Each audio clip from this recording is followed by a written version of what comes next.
I would like to now introduce a woman who attended both Oak Grove and Brockwood Park.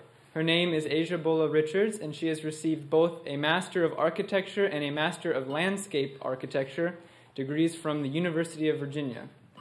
How we plan and build our communities is in many ways an external expression of the world within. Asia's design work has focused on the intersection of vast landscape systems with everyday experience. Her ongoing research with the Arid Lands Institute continues to explore how we can adapt cities in the face of climate change by transforming monofunctional systems into resilient socio-ecological cycles that engage and expand everyday experience, promote alternative cultural practices, and reveal latent ecological processes. Please welcome Asia.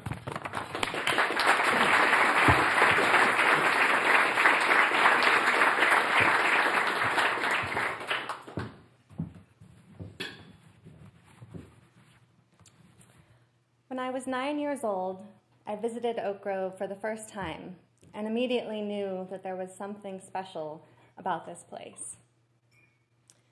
The trees, the pavilion roof, and the students all seemed to radiate life. In junior high, we took a field trip to East LA. The school there felt like a prison to me. The playground was asphalt and all the windows were barred. My education at Oak Grove led me to realize that most people spend the majority of their lives inside buildings that lack the quality of aliveness that we experience in the natural world. I wondered what effect being surrounded by spaces that are manifestations of fearful, egoic thinking has on children, on our society.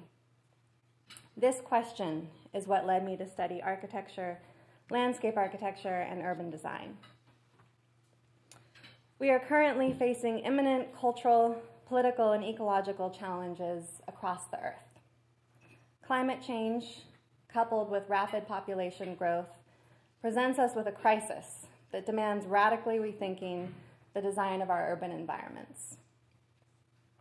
The world within us is reflected externally in this global urgency.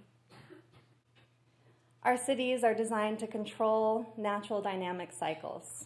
We channelize and dam rivers, pave over living soils, and fill in vast wetlands, all in an attempt to construct the illusion of a stable, fixed world. We also wake up every morning and tell ourselves old stories of who we are, seeking this same security. But the more we design inflexible structures that resist change, the more likely these defenses will fail us exactly when we rely on them most. We see this over and over again when floods, hurricanes, earthquakes, and extended droughts occur. And when we suffer internally because we resist what life presents us with. Design inquiry necessitates questioning the false binaries of nature and culture, of self and other.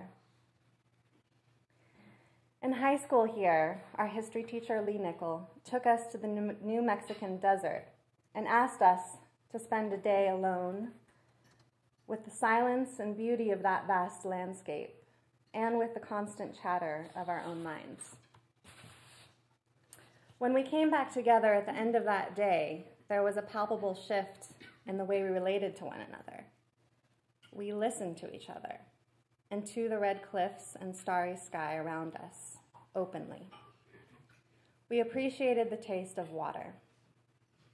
Experiences like these not only changed us at the time, but they also planted seeds that continue to flourish over a lifetime.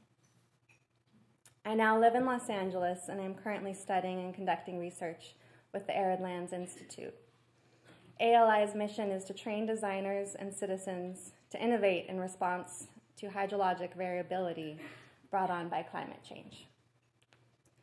Water has become central to my design process because it reveals interconnected physical, material, psychological, and cultural systems. Water is a cardinal part of our daily intimate practices, while also linking our individual bodies to intricate constructed networks and vast natural ecosystems. We are living in a critical moment. California is in a severe drought that will have ramifications on a national and even global scale. I hope to participate in realizing solutions that are not only ecologically disciplined, but are also designed to re-enchant everyday life by awakening our sensory engagement with our environment. Every day of my life in Los Angeles, I am deeply grateful for the rare and precious opportunity I had to study both here and at Brockwood Park. Fortunately, I have the kind of parents who respect the observations of a 9-year-old and who share my deep love of oak trees.